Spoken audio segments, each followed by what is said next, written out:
Audiotree lovers? It's me, Psalm 1, global hip-hop treasure and Michelin-starred yapper, back with another session. And today is Friday, February 14th, 2025.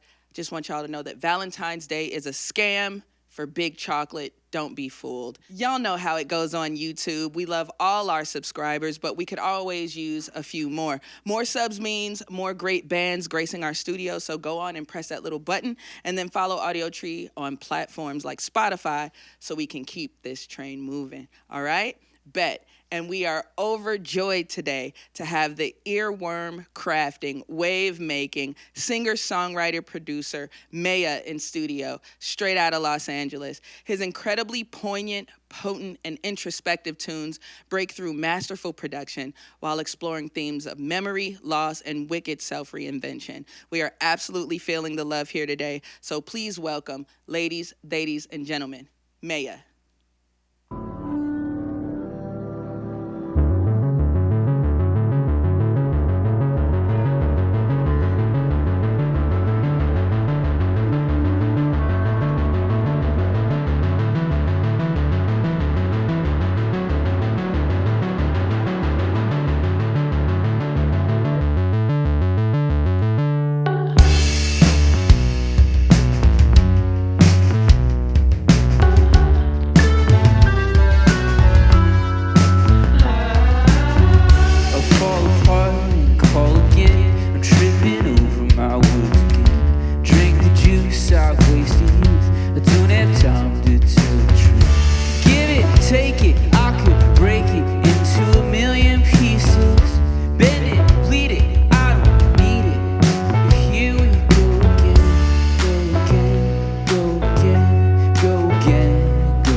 Question.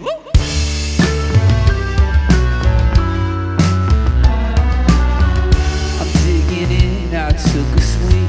Please don't ask me what I mean. Gravity is on the loose. I think I heard that on the news.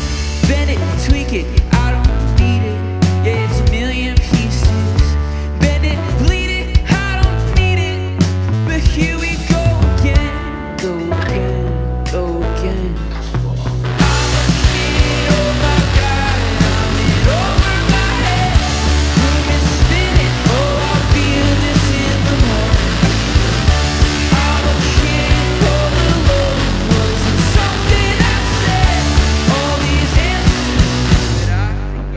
Question. In the dark, I'm all alone, just passing time, swiping on my phone. In the dark, I'm all alone, just passing time, swiping on my phone. I'm a kid, oh my God, I'm in over my head. Room is spinning, oh I feel this in the morning. I'm a kid, all alone. Was it something I said? All these answers, but I forgot the question. I'm just a kid. Was it something I said? Over my head. I'm just a kid.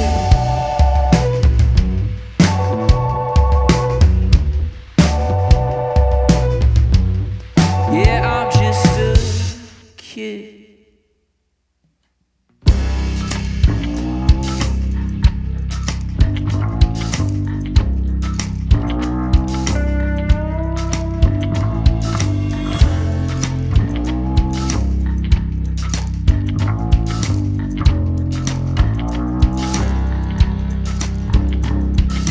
Matter over mind, you know time takes no prisoners. Body with the soul, no control like a spiritual.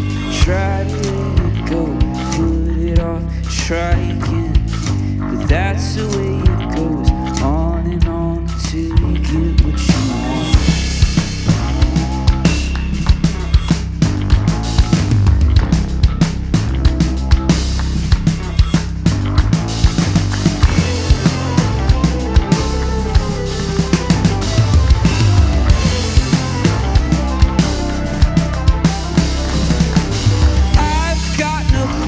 Got no time to take personal days, they go by, but not all is equal. I feel it coming, love's just something I can't wrap my head around. Overcoming it till I get what I want.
Hey everybody, I consider myself an extremely smart person, but there's something that confuses me a lot over here at Audiotree.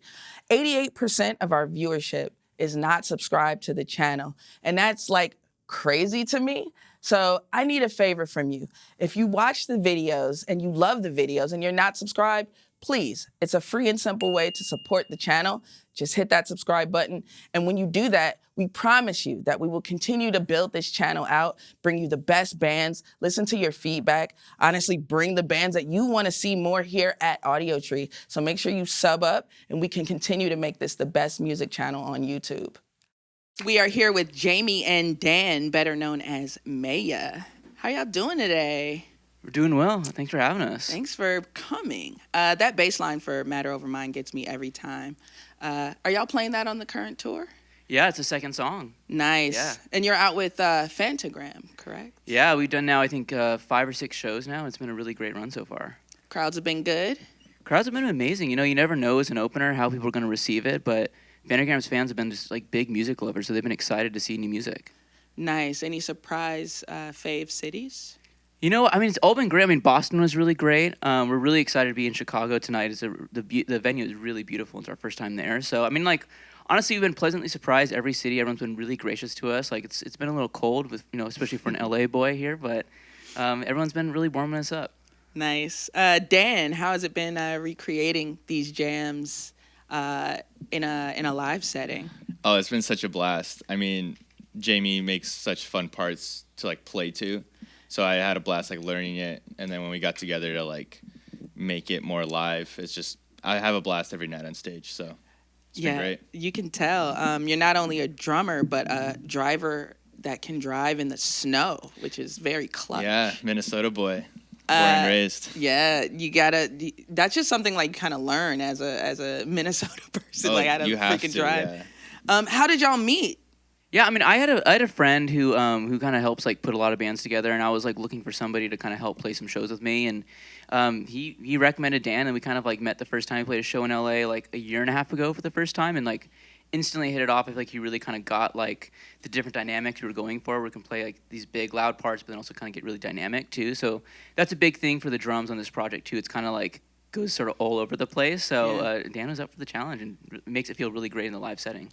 Yeah, it's. I was very curious to, especially that last song you played. Like, how are we gonna interpret that? And it's so dope. So yeah. Thank you. How many people mispronounce your name? Almost everybody. Yeah.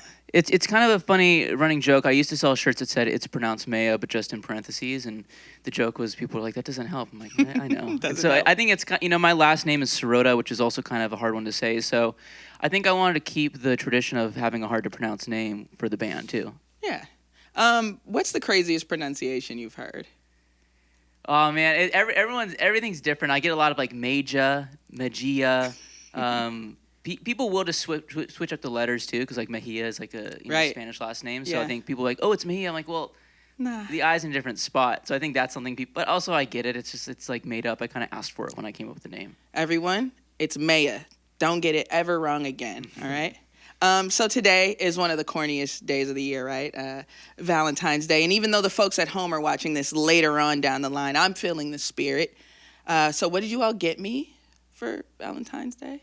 Oh, did you see the glasses? I think I'm going to give you these after the show. Oh, okay, And cool. we're set, yeah. I I got know the you- red glasses for today. I knew you wouldn't come empty-handed. I got you. I've also got a burning question regarding a piece of gear you got here today. This fidget spinner pedal. Yes. What's that all about? What is this all about? Well, yeah, this is basically, it's a tremolo, which kind of will like, basically the science of it is there's a light meter on here, and every time the fidget spinner covers a light, it dips the volume. So it's cool. And when you spin it, you can't really control it too much. It goes really fast or really slow. So it's always changing. But I use it a lot in the studio, and so I thought like kind of creating this funny little mini studio board, it kind of had to be in the lineup.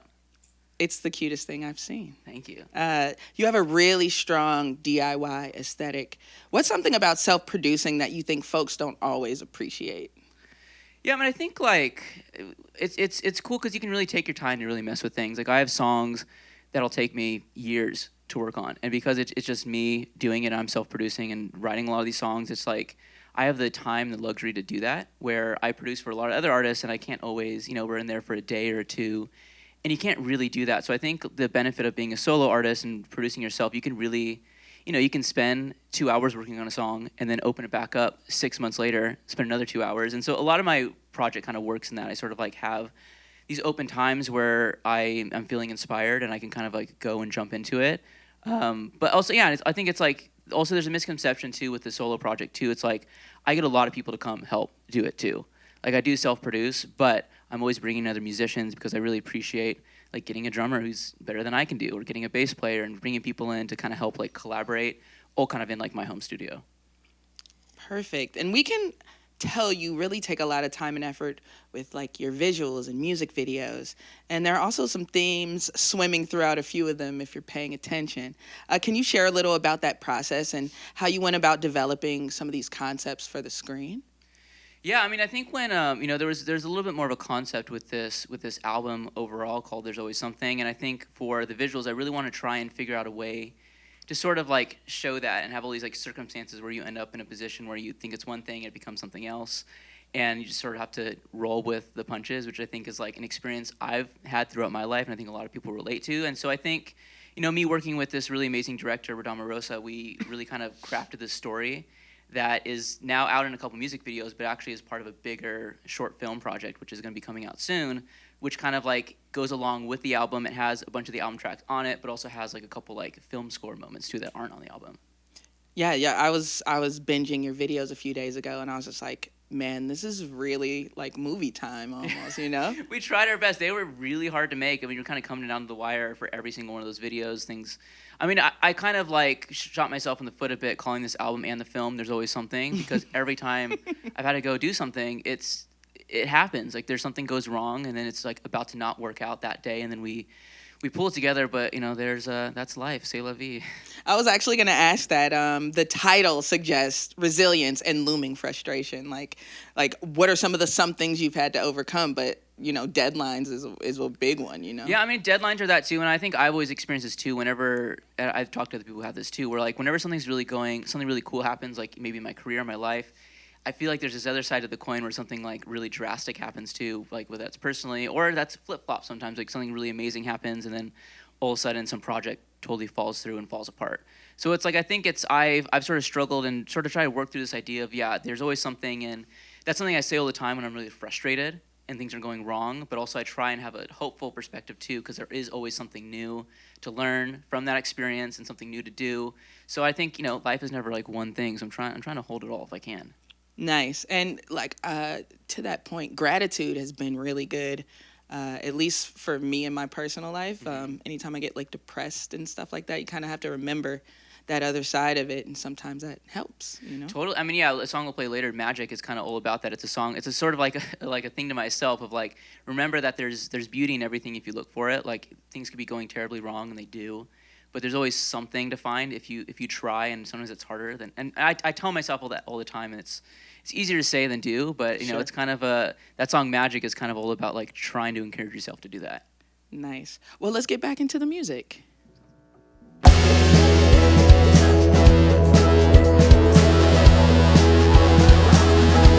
I've been playing Possum 'cause I wanna survive. But if you really love something, you've gotta learn to let it die. I wanna stop running,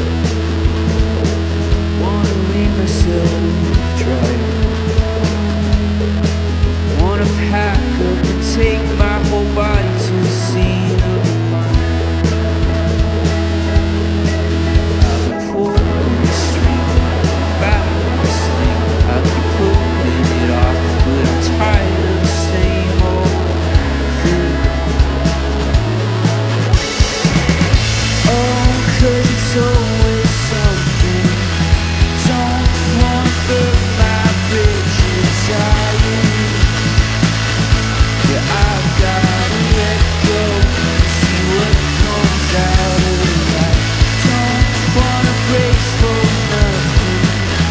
Pulling a bandage off and let it be. Best believe that I'm done playing hard.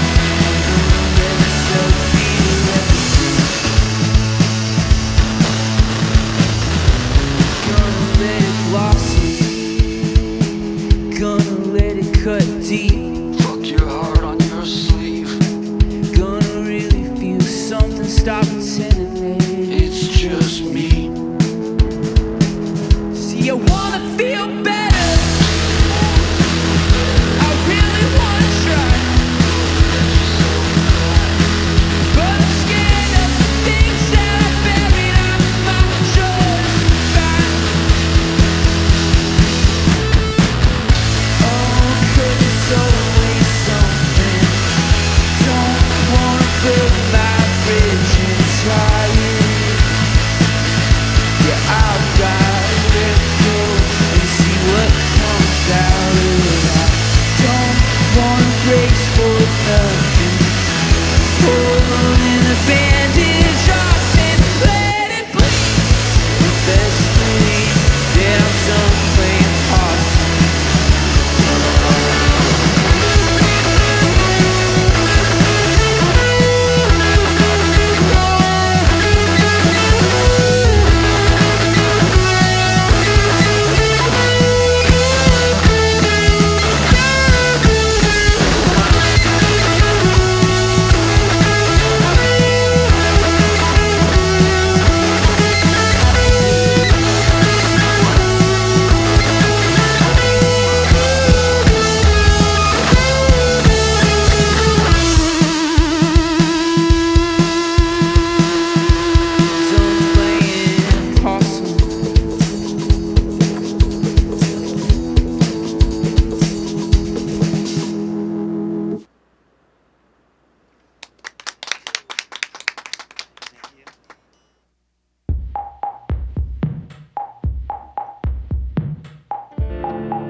life is so much better without constraints. It isn't criminal, it only softens the blow. Whatever opens the door, whatever closes it, stop the bleeding. Now I'm talking to myself again. No, it's truly not original. And if it ends up being heaven someday, I'm gonna count my blessings. I put the pressure on, I keep running on. There's the things I want, but now I know I don't need them. No, I don't need them. No, no, I don't need them. No, no, I don't.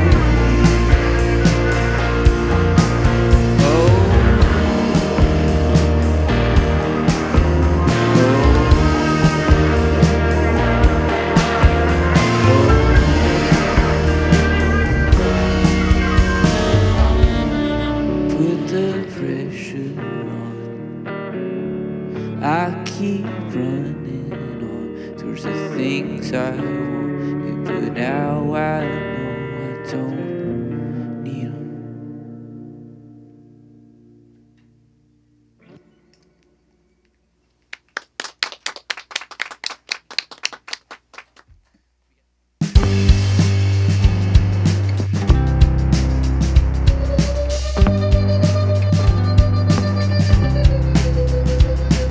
Your people gonna change, do you really think you haven't? Yeah, just because you lose your faith doesn't mean you lose the magic. It's the gospel, fully unbelievable. You see, I had a kid at 22, so I had to surrender to the magic in everything that makes you think of swimming. Yeah, there's magic in everything. Do you hear the call writing on the wall? Are you too far off to see? It's magic. Yeah, it's magic. Yeah, there's things to see in everything, even when you think that there's not. Like, is a dream an explanation? Is that your brain just want to talk about the beauty and things of what our life and all this means? 'Cause when all goes wrong, you can lose it all and still win if you can find all the magic in everything. Yeah, whether this is all a lie or a story that I'm still finding out for me, it's still the magic in everything. It's the one thing you keep thinking of, and now it's so close you can taste it. It's the magic. You see, I'm a busybody till I learn to shake it off, and all these problems come together, and they're never gonna stop. But I could step away, take a hit, make something in the kitchen. You know, even this roast chicken used to have some kind of condition. Yeah, there's magic in everything. The tablecloth your mother bought that makes you think of swimming. Yeah, there's magic in everything. This pale blue dot that doesn't stop is a perfect place for dreaming of the magic. Yeah, it's magic. I believe in magic. It's magic.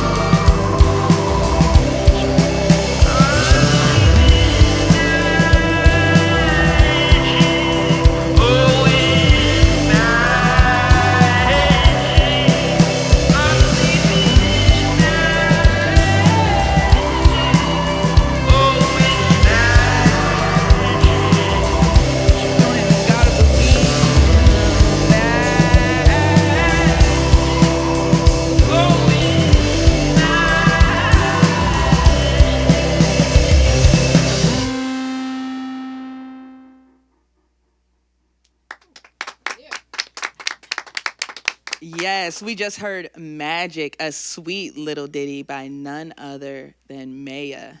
I need that phone in my life for real. Your latest album, There's Always Something, has themes of letting go and acceptance. Was that like a byproduct of the music, or is it kind of like the other way around? I think a little bit of both. Depends on the day, right? Like some days you're feeling it, and some days you're not. You're hearing that lyric, you're like, I don't feel that at all today. But I think it ebbs and flows. I think I think through writing a lot of times you're like working through things you've gone through, but also like sort of things you want for yourself too. So I think like Magic is definitely a very aspirational song for me. Yeah, you've got some great collaborations on this album as well. And what was like particularly attractive about some of these artists, and what's something that went like surprisingly well, like a happy accident? Yeah, I mean, all three, to be honest, kind of worked out really well. I think probably the biggest shot in the dark was the Eels feature. Yeah. Just because I literally, when I was working on Possum, I was thinking about eels, and I sort of did this like kind of call and response thing in that second verse, and then I started this like wild idea. I'm like, oh my god, like what if I got eels on it? And I realized I had a friend who like used to know them, so I knew there was like a way to maybe get the song to him, fully expecting him to be like, no, I won't do it.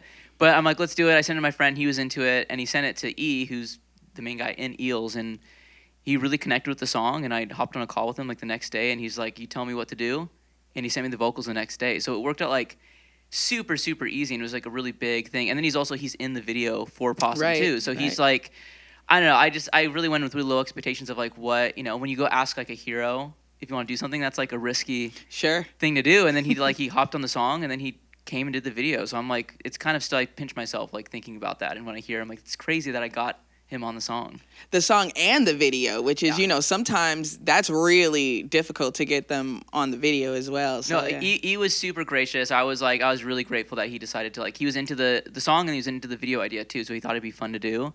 And so he came, and he was like my manager. I love that. Yeah, it's kind of like an Office Space kind of theme going on. Exactly. Yeah. For sure. You also like weave in some elements of Greek mythology in your work. And what kind of parallels really kind of bonked you over the head between those like famous stories and your own experiences? Yeah, I think it's something that I got into. Yeah, in high school I wasn't really I didn't really do my homework or read or do any of that stuff. So it's kind of like funny that like now I'm like sort of like, oh, I'm like reading the Odyssey for the first time when I should have done it, like 15 years ago. But I think it's this idea, because I think there's always like big grand stories, we all kind of grew up with like hearing, and I think like Greek mythology really does that. And then I think it kind of made me think about like, my family and my background, and you kind of like think about your own stories and your own myths that have been told like through generations. And I think we all kind of have those stories. So I think for this record, I was thinking a lot about these stories were told in like, whether it's Greek mythology or even like biblical references and all these things. And also the stories were told as like individuals in our family. And so I think I saw a big parallel for that. And I think, relate to a lot of those. There's a song, Devotion, on the album, which has a big reference specifically to Sisyphus. And I think like we can feel that way, where it's just like, you're just trudging along, you're trying to do, nothing's going right. Like there's a big, and even like the album cover for There's Always Something too has like, it's not super on the nose, but there is sort of reference to there's a shadow which kind of represents like the boulder. Nice. And speaking of your family, leaving a family band to make your own individual way was, I'm sure, a very painstaking and monumental decision for you. How has your perspective on that decision changed over time? Yeah, I think overall, over time, it just keeps confirming that like I did the right thing for myself at the time. Like I think, I love my family. It's a really awesome situation. Like, we got to like meet and do so many cool new things. And I think I was just feeling the call to do something else. And for a while, it was just to be working on other projects. I didn't have any idea to do my own solo project again. And then Meija sort of happened in 2019, and here we are. So I think it's cool, because I have that experience to kind of go off of for this project, the things I want to do, the things I don't want to do, and then. So I got to kind of go through this rodeo before, and now I get to sort of do it again, like on my own terms. Yeah, that's great. And since your album, Do Ya, set the stage for your solo career, where do you see this album taking you next? Yeah, I think we've been able to play more shows, which has been a really big thing. I think, Do Ya came out, and like I did some like local LA things, but it was really exciting when we did this new album. I really wanted to try and like play some more shows, and it's really cool. This Phantogram tour came up, and we got to now, we're doing like 10 or 11 shows with them, and it's been really amazing. I think, like There's Always Something is like, Do Ya is a little bit more of like looking out, asking questions, and There's Always Something is a little bit more of an internal album. So Absolutely. Kind of like thematically, it got deeper, it got heavier. It also like it took longer for me to write. I had to kind of like get out of LA and get to the desert to finish some of these songs, just because it was like I can't write about some of these things when I'm doing my normal life. Like, how do you write about anger when you're just like, we're just getting coffee at the local coffee shop you went to? It's like there's all these things that kind of had to like get out of my own head to sort of do that, which was more the case than for Do Ya. You've got some really meaty bangers on this album.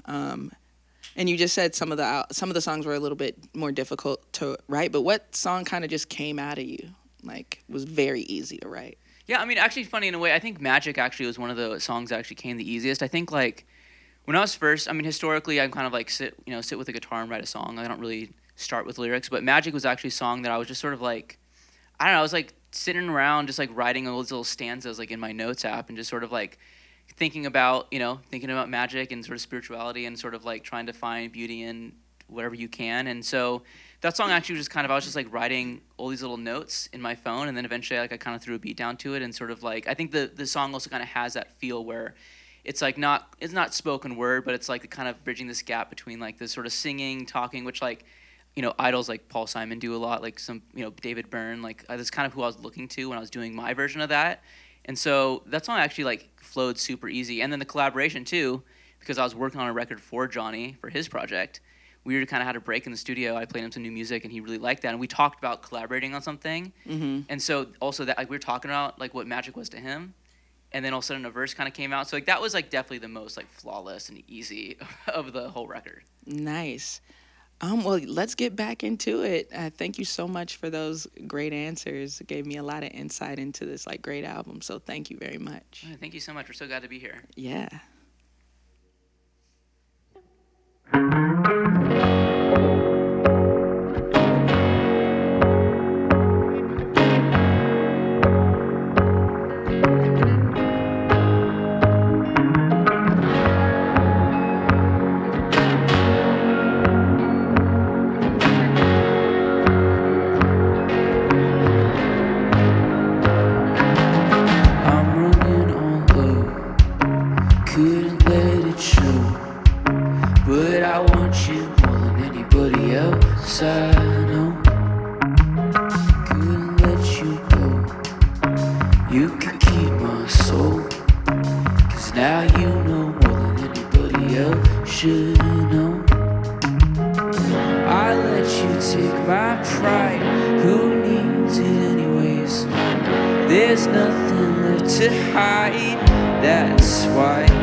Take a fall, I could lose it all. Might as well take what everybody else is on. Run me down the hall, 'cause now I feel small, being a part of something somewhere I haven't gone. There's nothing left of pride, now I'm away. This now I feel alright, that's why I let you push all of my buttons all the time.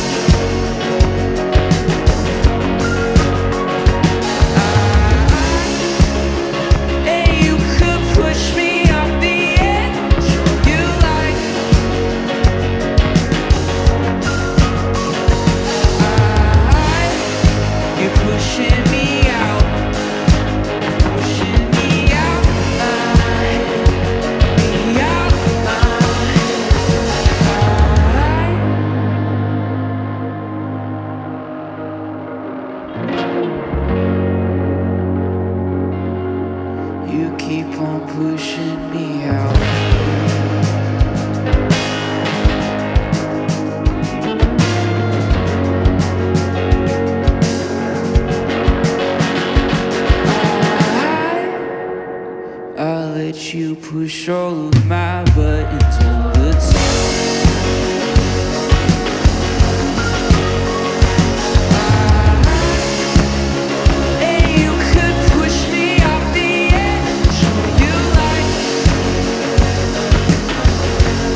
A massive thank you to Meija for joining us today. And as always, major love to all our camera ops, engineers, dogs, editors, and artists here at Audiotree, spreading the gospel of live music. Meija is on the road right now and will surely be throughout the year. So do yourself a favor and grab those concert tickets when they're in your area.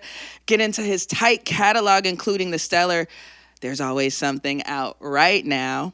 And get into his videos too. When you're done here, just type Meija into the YouTube thing and yeah, just go over there and vibe out. You won't regret it.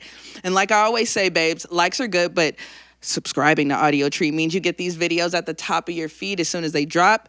Get cool merch at audiotree.shop. And if you just want the session audio, you can get it on streamers like Apple Music. Finally, follow Audiotree on social media for more fun content. This is Psalm 1 signing off. And remember, y'all, stay dangerous and drive safe. Please. See you next time. Peace.